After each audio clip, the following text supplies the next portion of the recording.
Permutation का ये second class है, ठीक है। मतलब फर्स्ट क्लास में हम लोग बेसिक डिस्कस किए थे। आज जो न्यूमेरिकल बनाएंगे एकदम अच्छे से समझना और जहाँ डाउट होगा बोलना, बिकॉज ये सब न्यूमेरिकल ना एग्जाम में एक तो आता ही है हर साल। तो क्वेश्चन नंबर 1 हम लोग बना लिए थे, सीधे अभी बना रहे क्वेश्चन नंबर 2। चलो 2 नंबर क्वेश्चन एकदम सब ध्यान से देखना और जहाँ भी डाउट होगा बोलना। देखो 2 नंबर क्वेश्चन है और ये क्वेश्चन एग्जाम में भी काफ़ी बार आ चुका है। क्वेश्चन है 2 का ए नंबर कर रहे हैं एक्सरसाइज में। इफ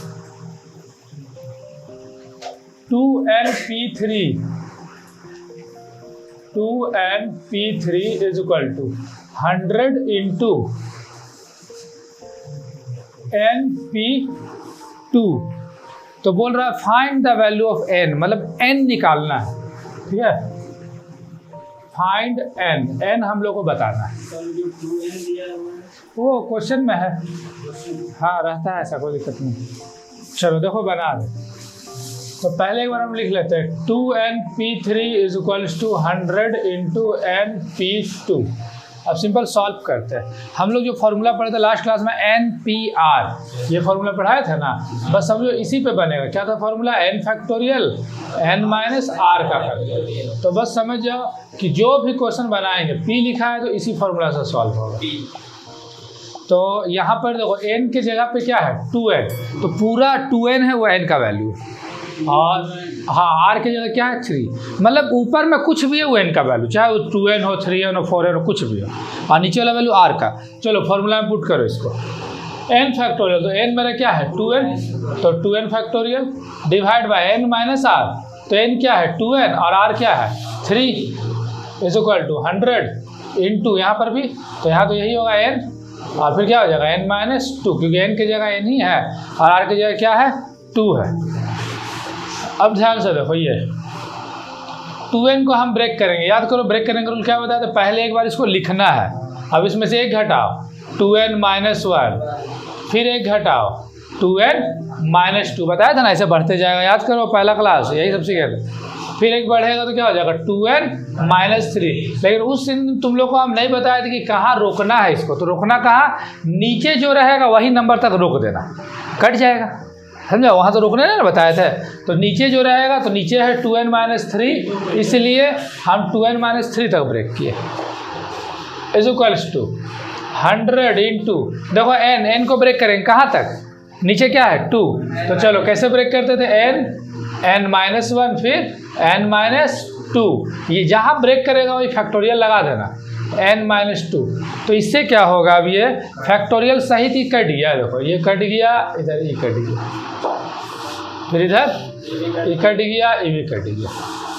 चलो अब इधर बचा क्या, तो 2n माइनस 1 इंटू, यहाँ से 2 कॉमन नहीं आ जाएगा, तो n माइनस 1 बोल सकते हैं ना, 2 कॉमन ले लिए is equals to 100 into n minus 1। Multiply वगैरह ना अभी मत करना, हमेशा पहले कोशिश करना काटने का। देखो बीच में बराबर होता है तो सीधा सीधा वाला कटता है, n माइनस 1 कट गया, n कट गया, ये n को मत काटना, कहा कि यहाँ माइनस है, 2 से नहीं कट जाएगा ये 150 बार में, फिर ये 2 से नहीं कट जाएगा 25 बार में, तो क्या बचा 2n minus 1 is equal to 25, तो माइनस 1 इधर आएगा तो क्या हो जाएगा प्लस 1, तो 2n इज इक्वल टू 26, फिर 2 से नहीं कट जाएगा, डायरेक्ट काटो नहीं पर, तो n is equal to 13 answer. सीधे दे देता है 4-5 मार्क्स में एक्स्ट्रा का क्वेश्चन।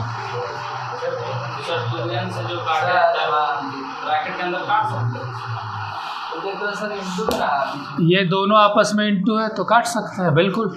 यहाँ से हम नहीं लेते, काहे कि यहाँ माइनस हो जाएगा था, लेकिन ये इंटू है ना, तो ऐसे में तुम काट सकता है, काहे कि ये इंटू है, अगर हम इधर ले जाएंगे तो डिवाइड में जाएगा कि नहीं, तो डिवाइड में गया तो फिर तो कट ही गया, ऐसा हो सकता है। देखो कितना इजीली बन गया। अब ये क्वेश्चन और देखो और क्लियर होगा। अभी हम लोग 2 का ए बनाए, ठीक है। देखो 2 का बी देखो, अभी 2 का बी में क्वेश्चन है np4 इज इक्वल्स टू, भी क्वेश्चन एग्जाम में पूछा जा चुका है, 12 इंटू np2,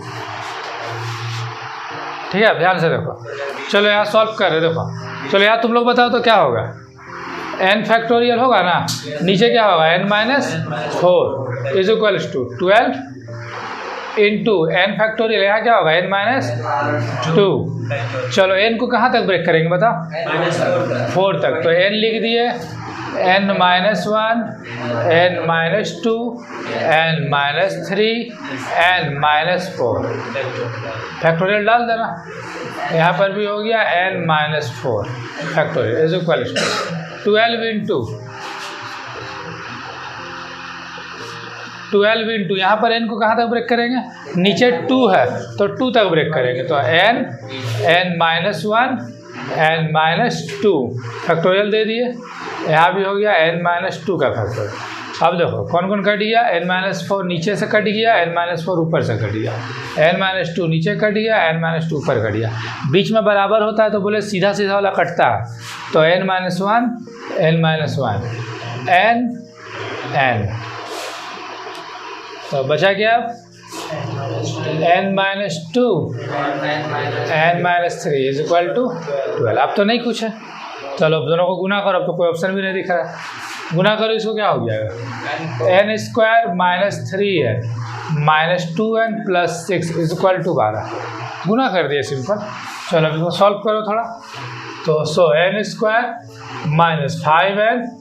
+ 6 - 12 होगा, तो फिर n² - 5n - 6 बन गया लीनियर इक्वेशन।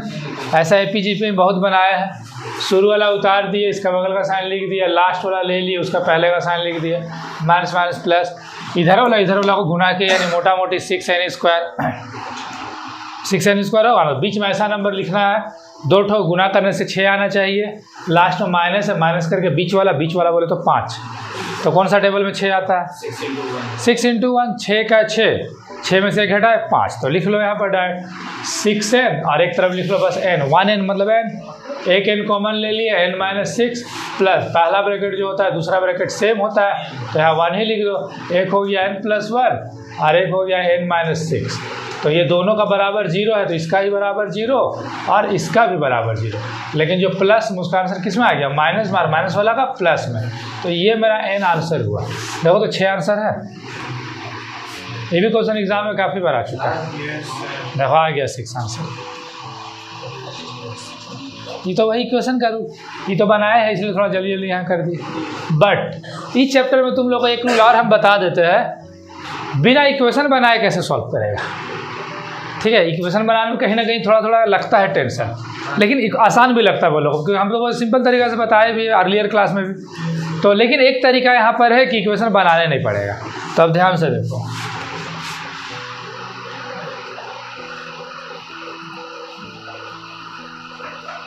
मतलब यहाँ तक तो तुमको करना पड़ेगा, ठीक है, यहीं से होगा, यहाँ तक करना होगा। ये जो काम किया ना एक, और ये नहीं करना पड़ेगा, तो हम और करके हम यहाँ से कर रहे हैं, ध्यान देना, ठीक है, कन्फ्यूज़न नहीं होना चाहिए। मतलब और करके बता रहे हैं, n - 2 n - 3 = 12, मतलब ना यहाँ से यहाँ तक तुमको उतारना ही है, और यहाँ से ये कंटिन्यू कर दिए। ये अगर कोई ये वाला नहीं करेगा तो यही वाला सीख जाओ, यहाँ से ये कंटिन्यू कर देना, ठीक है। मतलब ये पूरा क्वेश्चन बन गया, आंसर भी देखो यहाँ पर आ गया, लेकिन ये वाला जो पार्ट है ना, ये वाला पार्ट से हम यहाँ फिर से बना दे रहे शॉर्ट में, कि तुम लोग को ये वाला नहीं करना पड़ेगा, ये जो इतना बड़ा किया है ना, ये नहीं करना पड़ेगा। तो सारा में सब में पूरा चैप्टरे में हम करवा देंगे। एक आध क्वेश्चन है जहाँ नहीं होगा, वो तुम लोग भी समझ जाएगा धीरे धीरे। चलो फिलहाल देखो, हम इसको गुना नहीं करेंगे, n - 2 n - 3 पूरा करने तो बने भी किया, तो क्या गुना करेंगे, यहाँ भी ब्रैकेट कर दे रहे हैं, मतलब समझ जाना कि ये बॉक्स वाला मतलब नहीं करना है, ठीक है। ये हम हटा रहे हैं यहाँ से कंटिन्यू, अब याद रहेगा। चलो देखो ध्यान से, 12 को ना हमको तोड़ना है, तो कितना नंबर में तोड़ना है, 12 को 2 नंबर में तोड़ना है। काहे 2 ही नंबर में, इधर कितना ब्रैकेट है, तो बस 2 नंबर में तोड़ना है, जितना ब्रैकेट रहेगा उतने ब्रैकेट में तोड़ना है, ठीक है, एकदम क्लियर कट। चलो तो 12 किससे टूटेगा, 2 3 में नहीं टूटेगा, 2 3 6 होता है, 6 2 में टूटेगा 12, फिर 2 6 में भी टूटेगा 12, और 12 1 12 भी होगा, और 1 को 12 से करेंगे तो भी 12 होगा, 3 को 4 से करेंगे तो भी 12 होगा, 4 को 3 से करेंगे तो भी 12, और तो कोई तरीके से 12 नहीं आएगा। क्लियर? अब लेना कौन सा लेना है, कोई एक हो इसमें से, तो कौन सा लेंगे ध्यान से सुनो। देखो तुम लोग को पहला क्लास में हम जब ये करा रहे थे बेसिक, तो नंबर्स को भी देखना ब्रेक किए थे। जैसे 4 फैक्टोरियल चेक करो तो कॉपी शुरुआत क्लास में जो लिखा है 4 फैक्टोरियल का क्या आता था, बताओ। 4 फैक्टोरियल का ब्रेक किए थे, देख के बोलो, अब याद नहीं है तो। सिंपल डिक्रीजिंग ऑर्डर 24 ने उसको तोड़े थे कैसे, 4, हाँ ये तो याद होना चाहिए, 4 3 2 1। 5 का क्या होगा तब, 5 4 3 2 1। 6 फैक्टोरियल का क्या होगा, 6 5 4 3 2 1। 8 फैक्टोरियल का, ठीक है। तो तुम लोग इसमें देखा, एक चीज नोटिस किया, हर बार नंबर डिक्रीजिंग ऑर्डर में, समझा। तो परमुटेशन में जब भी नंबर का ब्रेक होता है वो डिक्रीजिंग ऑर्डर होता है। तो इसका मतलब ये वाला इंक्रीजिंग है, नहीं चलेगा, ये भी इंक्रीजिंग है, नहीं चलेगा, ये भी इंक्रीजिंग है, नहीं चलेगा, बचा 3 ठो अब, ठीक है। क्लियर? इंक्रीजिंग तो चलबे नहीं करेगा इसमें। जो तुम लोग अभी बोला 4 को तोड़े 4 3 2 1, 5 को तोड़े 5 4 3 2 1, 8 का हुआ 8 7 6 5 4 3 2 1, 9 का हुआ 9 8 7 6 5 4 3 2 1। तो नोटिस किया, कंसेक्यूटिव टर्म एक के बाद एक नंबर होना चाहिए। ऐसा नहीं कि 8 तो फिर लिख दिए 2 फिर लिख दिए 5, ऐसा नहीं, कंटिन्यू लिखे ना, 8 7 6 5 4 3 2। तो इसका मतलब ये बहुत दूर का है, ये भी नहीं चलेगा। 6 के बाद डायरेक्ट 2 है तो बहुत दूर हो गया, नहीं चलेगा। 12 के बाद एक ही भी नहीं चलेगा, चलेगा ये वाला। अब तुम लोग बोलेगा सर कैसे याद रहेगा इतना, तो तुम लोग अब समझ गया ना, 12 मतलब 4 3, वो सब वो तो हम लिख दिए थे समझने के लिए, काहे वो सब नहीं लिए, मतलब समझा। इंक्रीजिंग ऑर्डर नहीं चलेगा और नंबर्स के बीच में गैप रहेगा तो भी नहीं चलेगा, कंटिन्यू होना चाहिए, कंटिन्यू, यानी 4 3 चलेगा। तो 4 × 3, अब ध्यान से देखा, नहीं इजी है ये, सबसे इजी है। देखो ना, अब 12 को तुमको याद तो रहेगा ना, 4 × 3।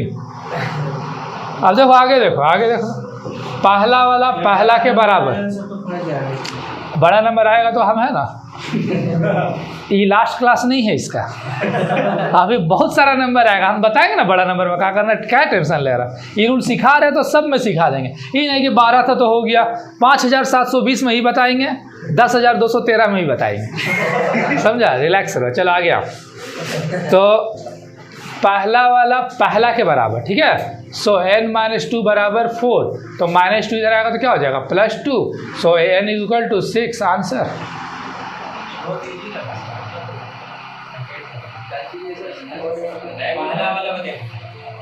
पहला के बराबर, फर्स्ट वाला के बराबर, तो n - 2 बराबर 4, तो -2 इधर आएगा तो +6 आंसर। अब कोई खतरनाक होता है, बोलेगा सर ये वाला नहीं किया, शायद आंसर नहीं आएगा, उन लोग के लिए हम बता दे रहे हैं वाला जो थोड़ा खतरनाक टाइप का रहता है, ठीक है। देखो तो n - 3 = कितना रखेंगे, 3, दूसरा तो दूसरा के बराबर, तो n = -3 इधर आया तो +3, तो n = 6। करो पहला या दूसरा, आंसर तो वही आना है, बन गया। इक्वेशन का कोई नीड नहीं होगा, एकदम आंसर सॉल्व, एकदम ईजी है ये। ये सब रूल तो हम शुरू से बता रहे, जब बुक में नहीं था तब से बता रहे वाला रूल, अब चल तो बुक में भी मिलने लगा है। वो बहुत रेयर केस, वो तुम लोग को हम पहचानने बता देंगे, अभी है ना बहुत सारा न्यूमेरिकल है, कम से कम 10-12 क्वेश्चन यहाँ बनेगा। समझ में आया, क्लियर हुआ ये वाला? हाँ नहीं तो 12 पर 1 4 × 3, मतलब तुमको दिमाग में रखना है कंटिन्यूसली होना चाहिए, एक के बाद एक।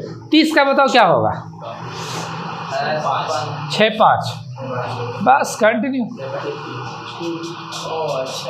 20 का कंटिन्यूसली बोलो, 20 का कंटिन्यू होना चाहिए, 5 × 4, समझिए।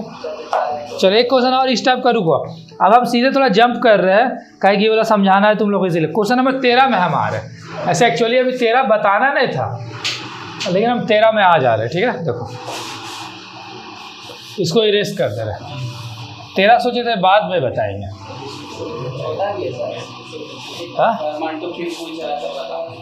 क्लियर हो गया ना? अभी देखो ना, अभी बहुत सारा क्वेश्चन में मिलेगा। अच्छा 13 नहीं, क्वेश्चन दूसरा लिखते हैं, देखो बड़ा बड़ा क्वेश्चन में भी कराएंगे, रिलैक्स रहो। अभी अगला क्लास में देखना कि तुम लोग बड़ा बड़ा क्वेश्चन में ही बनेगा। चलो एक क्वेश्चन हम रैंडम लिखते हैं जो कि एग्जाम में आया भी है। अभी तो ये 2 क्वेश्चन लिखे हम बुक का, एक क्वेश्चन अभी हम यहाँ पर लिख रहे हैं जो कि एग्जाम में पूछा गया है। नहीं वो बुक में नहीं है ये। 7PR = 42, ठीक है। अभी तुम लोग सीखा n निकालने, अब तुम लोग को सिखा देते हैं r निकालने। यार क्वेश्चन आया भी एग्जाम में, फाइंड r निकालना है इसमें, ठीक है। तो अब p है तो वही परमुटेशन का फॉर्मूला में पुट करो। 7PR = 42, तो 7 factorial divided by 7 minus r का फैक्टोरियल = 42। उस बार n था नहीं दिया था, इस बार r नहीं दिया। 7 को तो हम ब्रेक कर सकते हैं, कैसे होगा 7 ब्रेक? 7 6 5 4 3 2 1। कोई फायदा नहीं है लेकिन ब्रेक करने से, काहे कि गुना करके छूट जाएगा तो अभी ऐसे ही छोड़ दे, ये तो नहीं घटेगा ना, काहे कि r है। तो चलो इसको हम ऐसे ही छोड़ रहे हैं अभी।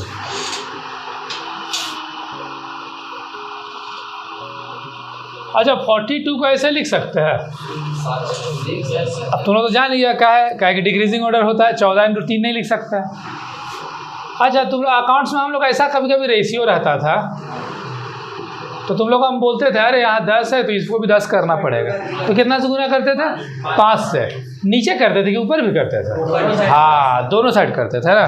चलो ठीक है, तो अभी यहाँ कुछ बताने वाले हैं, उधर तुम लोग कोई पूछेगा नहीं क्वेश्चन, समझा? तो लोग खुद समझ आएगा। मान लो यहाँ हम गुना करेंगे 5 4 3 2 1 से, तो साफ बात है नीचे भी करना पड़ेगा 5 4 3 2 1 से। ये तो मैथ्स का रूल है, मैथ्स का रूल है। अभी तुमने देखा ना, जैसे तुम लोग बोला कि सर नीचे 5 गुना तो ऊपर भी हुआ, तो हम यहाँ गुना किए 5 4 3 2 1 से, तो ऊपर भी किए। लेकिन बात होता है क्यों किए, ये किए तो क्यों किए? 7 था 6 था, 6 के नीचे कौन कौन होता है? ले लिए। अब इसे क्या फ़ायदा होगा, अगला स्टेप पर चल जाएगा। 7 factorial divide by 7 minus r का फैक्टोरियल = इसको हम 7 फैक्टोरियल नहीं लिख सकते हैं, 7 के नीचे सब डिजिट, तो बात तो वही पड़ेगा ना। तो इसको क्या लिख सकते हैं?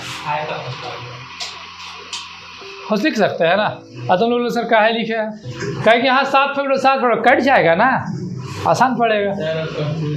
कंफ्यूजन एकदम सिंपल है, बस ध्यान से देखो। अब फिर देखो यहाँ पर, अच्छा ये 5 को ऐसे लिख सकते हैं 7 - 2। अब तुम लोग बोलेगा सर 9 - 4 भी तो होता है, 11 - 6 भी तो होता है। वैसे ही मान लिए, मान लो 9 - 4 करेगा तो कितना आएगा? 5 आएगा ना। मतलब ये 5 को हम ऐसे दिखा रहे हैं कि 7 में से 2 घटाएगा तो 5 आ सकता है, 9 में से 4 घटाएगा तो भी 5 आ सकता है, 11 में से 6 घटाएगा तो भी 5, ऐसा बहुत सारा नंबर में आ सकता है। लेकिन बात है कि हम 7 क्यों लिखे? क्योंकि यहाँ 7 है, बस यहाँ जो था उसी का यूज किया। उससे क्या फ़ायदा होगा? देखो 7 फैक्टोरियल कट गया, 7 कट गया, फैक्टोरियल कट गया, माइनस कट गया, r = 2 आंसर। 4 मार्क्स का ही क्वेश्चन बहुत बार आया एग्जाम। ये रूल तो एकदम सिंपल है, 4 मार्क्स का एग्जाम बहुत बार आया है। हाँ इजी है ही। 2 मान लिया अपने से, क्या कि देखो सिंपल, यहाँ 7 है, हमको 5 लाना है 7 में से कुछ नंबर घटा के। काहे कि यहाँ 7 है, तो 7 में से तुम कितना घटाएगा तो 5 आएगा? बताओ 2, इसीलिए अपने से 2 मान लिए। 4 मार्क्स का आया एग्जाम बहुत बारी, क्वेश्चन बुक में भी नहीं था, उस समय भी आता था ये क्वेश्चन। चलो इसका एक और मेथड बता देते हैं, देखो यहाँ से 7PR = 42 था ना क्वेश्चन, फाइंड r निकालना था। ध्यान से देखना सॉल्यूशन, डायरेक्ट r = फॉर्मूले के पुट नहीं करेंगे हम, डायरेक्ट r = यहाँ क्या लिखा हुआ है? लिख दिए 7 के जस्ट नीचे कौन आता है? गुना करने से आ जा रहा है, आ जा रहा है। कितना बार में? नहीं आएगा तो नीचे उतरते रहेंगे। 6 बार में कितना बार? 1 2, r = 2 आंसर। शॉर्ट रूल बता दिए, अप टू नहीं नंबर, मार्क्स नहीं कटेगा, मार्क्स नहीं कटेगा एकदम, क्योंकि रूल आज से नहीं बता रहे आप। और मार्क्स कटेगा तो बात करना पड़ेगा, फिर वो टीचर से तुम लोग बात करना। कोई मार्क्स नहीं कटता है, बिकॉज मेरा स्टूडेंट लोग मैथ्स में 99 लाया है, तो 99 लाया है मतलब ऐसे ही नहीं, तो ये बनाया ही क्योंकि वो जो लड़की का है तो वो बोली थी कि MCQ सर गलत हुआ है मेरा, तो हम समझ गए थे, बाकी सब बोली सही है। तो सिंपल सा बात है, शॉर्ट रूल कोई जब मतलब ऐसा नहीं कि एक क्वेश्चन आंसर आया, इस टाइप का सब क्वेश्चन में ऐसा शॉर्ट रूल तुम लोग कर सकता है। जैसे मान लो एक क्वेश्चन और हम लिख ही लेते हैं, ठीक है, बस R के लिए वाला रूल है, R के लिए। जैसे मान लो एक क्वेश्चन और लिख लेते हैं। N का तो शॉर्ट रूल बताया ना यहाँ पर, वो तो ब्रेक करना ही पड़ेगा, वो तो रूल होगा।